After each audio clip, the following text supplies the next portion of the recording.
వ్యాధిగ్రస్తులకు స్వస్థత అవసరం. వ్యాధిగ్రస్తులకు వైద్యము అందించే వైద్యులు కూడా చివరిగా ఆధారపడేది, భారం వేసేది పరమ వైద్యుడైన దేవుని మీద. మానవులు కలిగి ఉండే వ్యాధులు 2 రకాలు.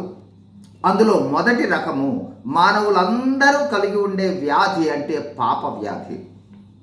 రెండవ రకము కొంతమంది వ్యక్తులు మాత్రమే శరీర సంబంధంగా కలిగి ఉండే వ్యాధులు. ఒకసారి కొంతమంది వ్యక్తులు పక్షవాయువు కలిగిన ఒక వ్యక్తిని యేసు ప్రభువు వద్దకు తీసుకుని వచ్చారు. ప్రభువు అతనిలో ఉన్న 2 వ్యాధులను చూచాడు. ఒకటి పక్షవాతము, 2 పాపము. అయితే ప్రభువు మొదటిగా పాపమును స్వస్థపరిచాడు, తరువాత పక్షవాతాన్ని కూడా స్వస్థపరిచాడు. మొదట స్వస్థపరచినది పాపమును, ఎందుకంటే అది అత్యంత భయంకరము, తీవ్ర నష్టాలను కలుగజేసి చివరికి నిత్యము మండు అగ్నిగుండమైన నరకంలోనికి తీసుకుని వెళుతుంది. కాబట్టి ప్రియ దేవుని బిడ్డ, నీవు బహుశా శరీర సంబంధమైన వ్యాధులు కలిగి ఉన్నావేమో, స్వస్థత కావాలి అని అనుకుంటున్నావేమో. వీటితో పాటు నీవు గ్రహించినా గ్రహించకపోయినా నీలో ఒక వ్యాధి ఉన్నది, అదే పాప వ్యాధి. ఆ పాపం అనేది నిత్యాగ్ని గుండంలోనికి తీసుకుని వెళ్తుంది.